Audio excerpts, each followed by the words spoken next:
দেখো আগের ভিডিওতে আমরা কুলম্বের সূত্র সম্পর্কে পড়লাম, তাহলে আমরা সেই রিলেটেড কিছু অঙ্ক আমরা করে নিই। চলো, দেখো আমাদের কোয়েশ্চেনে বলা আছে যে দুটি একই প্রকার সমান আধানের দুটি একই প্রকার সমান আধান সম্পন্ন ক্ষুদ্র ধাতবগুলোকের প্রত্যেকটির ওজন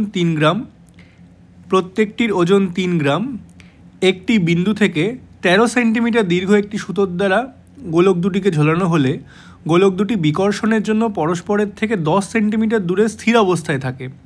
এই ডিস্টেন্সটা হচ্ছে 10 সেন্টিমিটার দূরে স্থির অবস্থায় থাকে। প্রতিটি গোলকের আধানের মান ও সুতোর টান কত আমাদের বের করতে হবে। সুতো দিয়ে যখন দুটি ধাতব গোলক ঝোলানো হলো, ধরি আমরা প্রত্যেকটি ধাতব গোলকের আধান হচ্ছে কিউ, দুটোর আধানই কিউ। তাহলে দুটো সেম আধান না, তাহলে দুটো পরস্পরকে বিকর্ষণ করবে। বিকর্ষণ করার জন্য এটা দেখো একটা নির্দিষ্ট দূরে গিয়ে স্থির অবস্থায় আছে, সেই দূরত্বটা হচ্ছে 10 সেন্টিমিটার আমাদের বলে দেওয়া আছে। তাহলে আমরা যদি কোনো একটা ধাতব গোলক কল্পনা করি, ধরো এই গোলকটা কল্পনা করছি, এইটা, তাহলে দেখো এর ওজন কাজ করবে কোন দিকে? এর ওজন কাজ করবে নিচের দিকে। এর ওজন mg কাজ করবে নিচের দিকে। সুতোর টান কাজ করবে এই সুতো বরাবর ওপরের দিকে, যেটা হবে টি। ঠিক আছে, এইবার আমরা ধরে নিচ্ছি যে এই ডিস্টেন্সটা, আর আমরা এইখান থেকে একটা লাইন কল্পনা করছি। ঠিক আছে, ধরলাম এই কোণটা হচ্ছে থিটা কোণ, ধরছি এই কোণটা থিটা কোণ। ঠিক আছে, এইবার দেখো এই যে টান একটা ভেক্টর রাশি না? তাহলে এই ভেক্টর রাশিকে আমরা দুটো উপাংশে ভাগ করতে পারি। একটা হচ্ছে অনুভূমিক উপাংশ এই দিকে, আর একটা উল্লম্ব উপাংশ এই দিকে, তাই না? তাহলে দেখো এই কোণটা যদি থিটা হয়, তাহলে এই কোণটাও থিটা হবে, তাই তো? এই কোণটা যদি থিটা হয় তাহলে এই কোণটাও থিটা হবে। তাহলে আমরা এইটাকে কি বলতে পারি? তাহলে এই কোণটা থিটা হয়ে গেল আমাদের।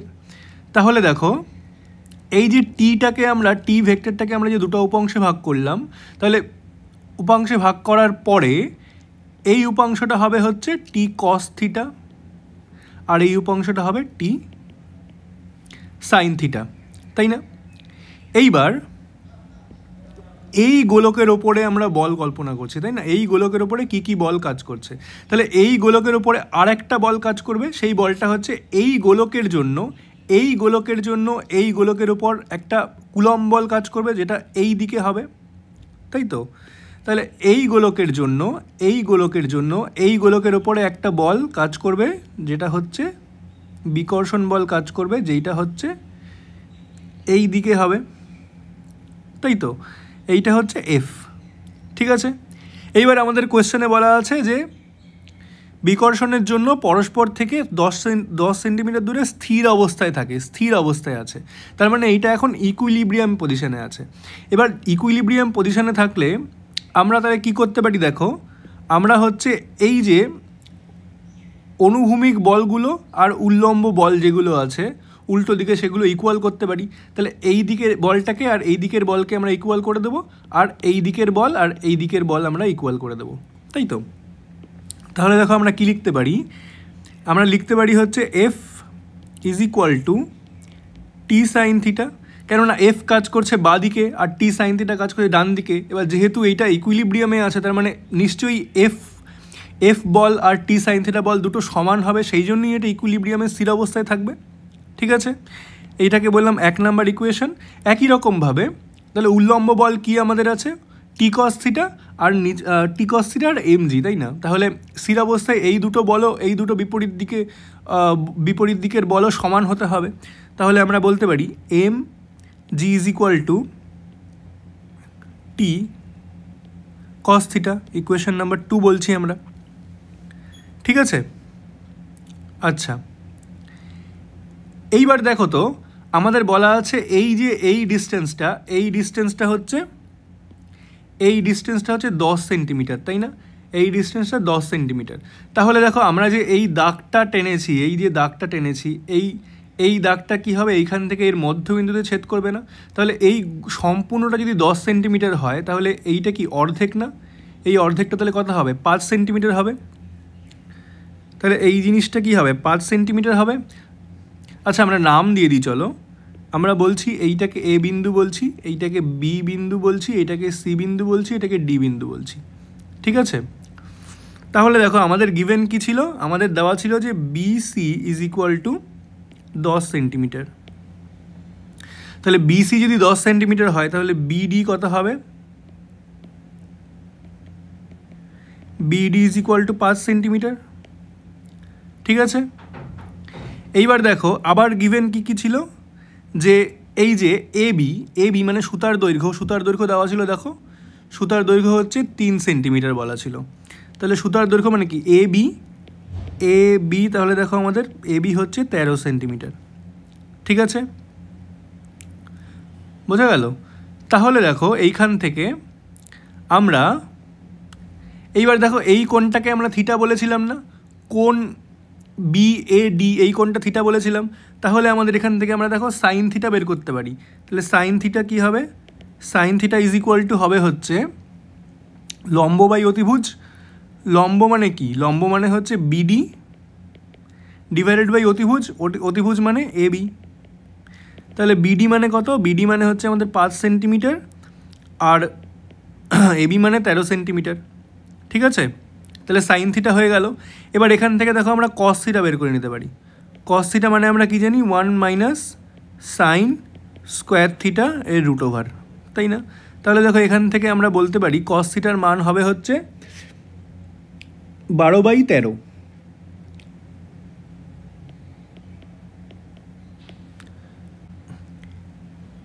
তাহলে দেখো 2 নাম্বার ইকুয়েশন থেকে আমরা কি বলতে পারি, যে এম জি টি কস থিটা আমাদের ছিল 2 নাম্বার ইকুয়েশন। তাহলে আমরা মান বসাই। দেখো এম বলা ছিল আমাদের 3 গ্রাম, তাহলে এম ইন্টু গ্রাম, জি মানে সিজিএসে 980 into T into cos theta মানে হচ্ছে 12/13। তাহলে দেখো এখান থেকে আমরা টি বের করে নিতে পারবো। তাহলে টি আমাদের কত দাঁড়াবে? টি ইজ ইকুয়াল টু আমাদের দাঁড়ালো 3 ইন্টু 980 ইন্টু 13 ডিভাইডেড বাই 12, তাই না? তাহলে টি আমাদের কত দাঁড়ালো? 3185 ঠিক আছে? আচ্ছা, তাহলে এই যে টি এর মান আমরা পেয়ে গেলাম। আমাদের কোয়েশ্চেনে টি বের করতে বলেছিল, সুতোর টান বের করতে বলেছিল, সুতোর টান আমরা পেয়ে গেলাম। আর তাহলে আমরা এখান থেকে আর কি বের করতে বলেছিল? আধান বের করতে বলেছিল, তাই না? আর আধান বের করতে বলেছিল। তাহলে দেখো এই যে 1 নাম্বার ইকুয়েশন থেকে আমাদের কি ছিল? এফ ইজ ইকুয়াল টু আমাদের ছিল টি সাইন থিটা, তাই না? এবার দেখো এফ মানে কি? এফ মানে হচ্ছে সিজিএসে আমাদের বের করতে হবে। এফ মানে কুলম্ব ফোর্স। সিজিএসে কত হয়? সিজিএস পদ্ধতিতে কুলম্ব ফোর্স হয় হচ্ছে Q1 Q2 by R square. আর এখানে 1 বাই যেই কনস্ট্যান্টটা থাকে সেইটা সিজিএস পদ্ধতিতে 1 হয়ে যায়। তাহলে এখান থেকে টি সাইন থিটা। এবার দেখো দুটো সমান আধান ছিল, তাই না? দুটো আধানই কিউ ছিল আমাদের কাছে। তাহলে কিউ ইন্টু কিউ মানে কিউ স্কোয়ার হয়ে গেল। আর আর মানে কত? আর মানে হচ্ছে এই দুটো আধানের মধ্যে দূরত্ব কত? 10 সেন্টিমিটার। তাহলে 10 স্কোয়ার হয়ে গেল। আর টি মানে তো আমরা বের করলামই এখান থেকে, টি মানে বের করেছি। টি মানে কত? 3185 ইন্টু সাইন থিটা মানে আমরা বের করেছি এখান থেকে 5/13। তাহলে 5/13। এখান থেকে দেখো আমরা কিউ পেয়ে যাব 350 ESU। এই অঙ্কটায় দেখো, এই অঙ্কটায় বলা আছে যে একটি বর্গক্ষেত্রের 4টি কৌণিক বিন্দুতে সমমানের 4টি আধান রাখা হলো। এদের প্রতিটির মান -Q এবং বর্গক্ষেত্রের কেন্দ্রে একটি আধান কিউ রাখা হলো। যদি আধানগুলি সাম্যাবস্থায় থাকে তবে কিউ এর মান কত? আচ্ছা, তাহলে আমাদের অঙ্কটায় কি বলা আছে, যে এই একটা বর্গক্ষেত্র আছে আমাদের ABCD বর্গক্ষেত্র। এই বর্গক্ষেত্রের 4টি বিন্দুতে ABCD প্রতিটি বিন্দুতে -Q পরিমাণ আধান রাখা হলো। দেখো প্রত্যেকটির মান -Q, প্রত্যেকটি আধানের মান -Q পরিমাণ আধান রাখা হলো। এইবার দেখো প্রত্যেকটি আধান প্রত্যেকটিকে বিকর্ষণ করে, কারণ না প্রত্যেকটি আধান হচ্ছে সমান আধান, তাহলে প্রত্যেকটি আধান প্রত্যেকটিকে বিকর্ষণ করবে। এইবার কি বলা আছে যে বর্গক্ষেত্রের এই বর্গক্ষেত্রের কেন্দ্রে একটি যদি প্লাস কিউ আধান রাখা হলো, এবার এখন কি বলেছে বর্গক্ষেত্রের কেন্দ্রে প্লাস কিউ আধান রাখা হলো। এইবার যদি আধানগুলি সাম্যাবস্থায় থাকে তাহলে কিউ এর মান কত? তাহলে চলো আমরা ধরে নিই যে বর্গক্ষেত্রের প্রতিটি বাহুর দৈর্ঘ্য, ধরি বাহু বর্গক্ষেত্রের, ধরি এই যে বর্গক্ষেত্রের প্রতিটি বাহুর দৈর্ঘ্য হচ্ছে এ। এইবার চলো আমরা বের করি যে এই এ বিন্দুতে যে আধান রাখা আছে সেই বিন্দুর ওপর এই বাকি তিনটে আধানের জন্য কি পরিমাণ বল কাজ করছে। তাহলে এ বিন্দুতে রাখা আধানের উপর কি কি বল কাজ করবে? এই আধানের জন্য একটা বল কাজ করবে এই দিকে, এই আধানের জন্য একটা বল কাজ করবে এই দিকে, আর এই আধানের জন্য একটা বল কাজ করবে এই দিকে, তাই তো? তাহলে দেখো আমরা এই বিন্দুতে রাখা আধানের উপর বল বার করব। এ বিন্দুতে রাখা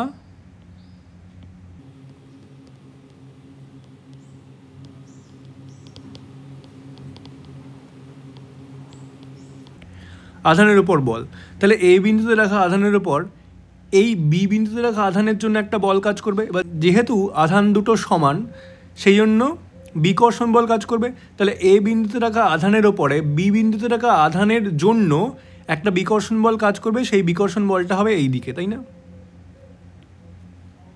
তাহলে এই বলটা কত আমরা বের করি।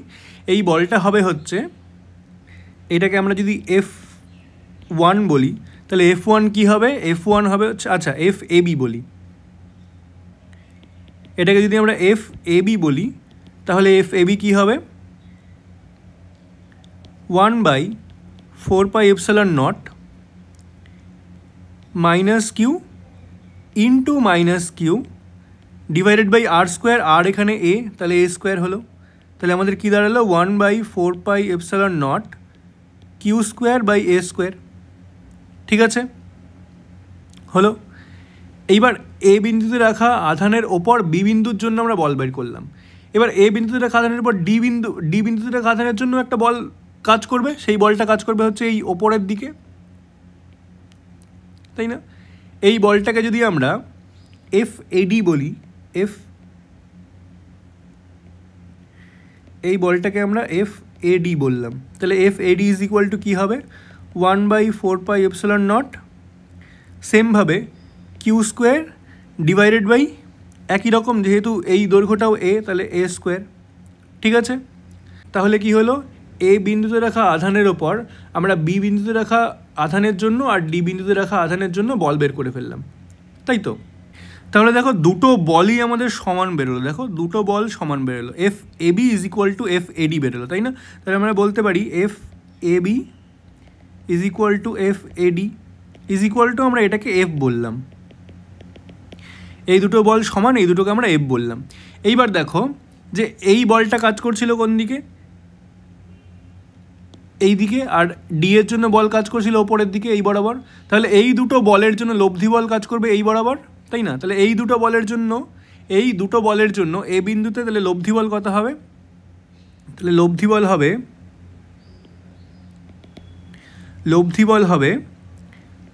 বল F প্রাইম যদি আমরা বলি তাহলে F প্রাইম কত হবে? √F² প্লাস F স্কোয়ার, তাই না? তাহলে √2F² is equal two √2 into F, ঠিক আছে? তাহলে √2F মানে হচ্ছে √2 ইন্টু F মানে আমাদের হচ্ছে এইটা, এই যে Q square divided by 4πε0 A square, তাই না? আচ্ছা এইবার দেখো আর একটা জিনিস কি, সি বিন্দুতে রাখা আধানও তো এর ওপর একটা বল প্রয়োগ করবে, ঠিক তাই তো? তাহলে আমরা আগে তাহলে এই ডিস্টেন্সটা বের করি, এই ডিস্টেন্সটা কত? এসি ডিস্টেন্সটা কত? তাহলে এসি কত আমাদের হয়? এসি কি? এসি হচ্ছে এই বর্গক্ষেত্রের কর্ণ, তাই না? বর্গক্ষেত্রের কর্ণের সূত্র কি হয়? √2 ইন্টু বাহু, ঠিক আছে তাই তো? তাহলে এফ সি বিন্দুতে রাখা আধানের জন্য এ বিন্দুতে রাখা আধানের উপর বল কত হবে? FAC, এটাকে যদি আমরা FAC বলি, FAC তাহলে কত হবে? 1/4πε0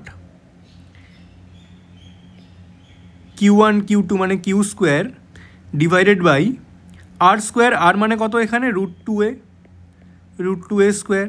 তাহলে কী হবে 1/4πε0 Q square divided by 2a square. ঠিক আছে, হলো। এবার দেখো এই যে এফ প্রাইম বলও তো এইদিকে কাজ করছিল, আবার এই বলটাও এর জন্য যে বলটা বের করলাম সেটাও এইদিকেই কাজ করছিল, তাই না? তাহলে আমরা এটাকে এইভাবে বলতে পারি যে এই দুটোর জন্য লব্ধি বল এইদিকে কাজ করছিল, আবার এর জন্য লব্ধি বলও এইদিকেই কাজ করলো, তাই না?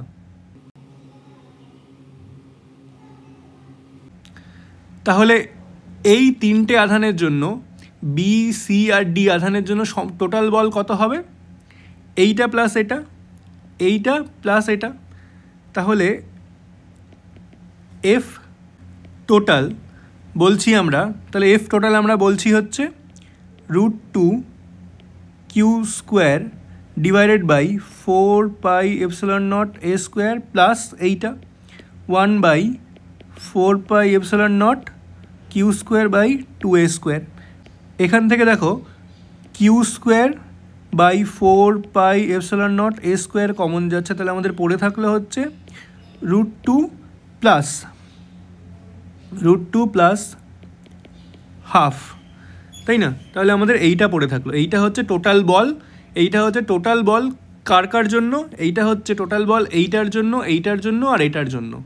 ঠিক আছে, এইবার দেখো, এইবার আমাদের কোয়েশ্চেনে বলা ছিল যে যদি যদি প্লাস কিউ একটা আধান মধ্যবিন্দুতে রাখা হয়। এবার দেখো আমরা একটা প্লাস কিউ আধান মধ্যবিন্দুতে রাখছি, এবার মধ্যবিন্দুতে একটা প্লাস কিউ আধান রাখছি। এইবার দেখো তাহলে এই প্লাস কিউ আধানের জন্য এ বিন্দুতে রাখা আধানের ওপর আরেকটা বল কাজ করবে। সেই বলটা কোন দিকে কাজ করবে? সেই বলটা কাজ করবে এই দিকে না, কেননা এই বিন্দুতে রাখা আধান হচ্ছে -q, আর এই বিন্দুকে আমরা বলছি যদি ই বিন্দু বলি, তাহলে এই বিন্দুতে রাখা আধান হচ্ছে +q। তাহলে এই দুটো কি করবে? আকর্ষণ করবে। তাহলে এই স্মল কিউ আধানটা এই বিন্দুতে রাখা -q আধানকে তার নিজের দিকে টানবে, তাহলে বলটা কাজ করবে এই দিকে, তাই না? ঠিক আছে, তাহলে এই বলটা কত আমরা বের করি। তার আগে আমরা এই দুটো আধানের মধ্যে দূরত্ব বের করতে হবে আমাদেরকে, তাই তো? তাহলে কত হচ্ছে, তাহলে এই দুটো আধানের দূরত্ব কত হয়? তাহলে এটা দেখো অর্ধেক, তাই না? এসি এর অর্ধেক, এই মানে হচ্ছে এসি এর হাফ। তাহলে এই মানে কত? এই মানে হচ্ছে এসি এর half, AC divided by 2। AC মানে আমাদের বেরিয়েছিল, এসি মানে √2a × a ডিভাইডেড বাই 2, তাহলে কত হচ্ছে a/√2। ঠিক আছে, আচ্ছা, তাহলে এ বিন্দুতে রাখা আধান আর ই বিন্দুতে রাখা আধান, এই দুটোর মধ্যে কুলম্ব বল কত হবে? এই দুটোর মধ্যে কুলম্ব বল হবে হচ্ছে কি FAE, তাই না? FAE যদি আমরা বলি FAE, তাহলে কী হবে 1/4πε0 Q × Q, ঠিক আছে, Q × Q divided by R square, R মানে কত? a/√2 whole square. তাহলে কত হচ্ছে আমাদের? Q 4πε0 a স্কোয়ার × 2, তাই তো? ঠিক আছে, এইবার দেখো এই যে FAE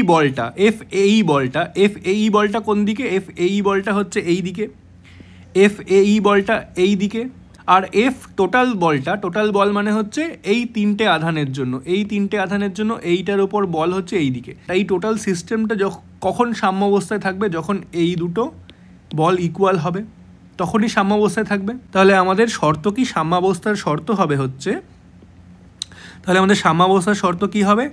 FT = FAE হতে হবে, তাই না? তাহলে আমরা মান বসাই। FT আমাদের কত ছিল? FT আমাদের বেরিয়েছিল হচ্ছে এই জিনিসটা, FT আমাদের বেরিয়েছিল এইটা, Q square by 4πε0 a square √2 plus 1/2। আর FAE মানে কত? FAE মানে হচ্ছে two small Q Q divided by 4πε0 A square. ঠিক আছে, এবার দেখো 4πε0 এ স্কোয়ার 4πε0 এ স্কোয়ার কেটে যাচ্ছে, একটা কিউ কেটে যাচ্ছে, তাহলে আমাদের এখান থেকে কিউ পড়ে থাকলো হচ্ছে কিউ বাই 2 ইন্টু 2 + 2।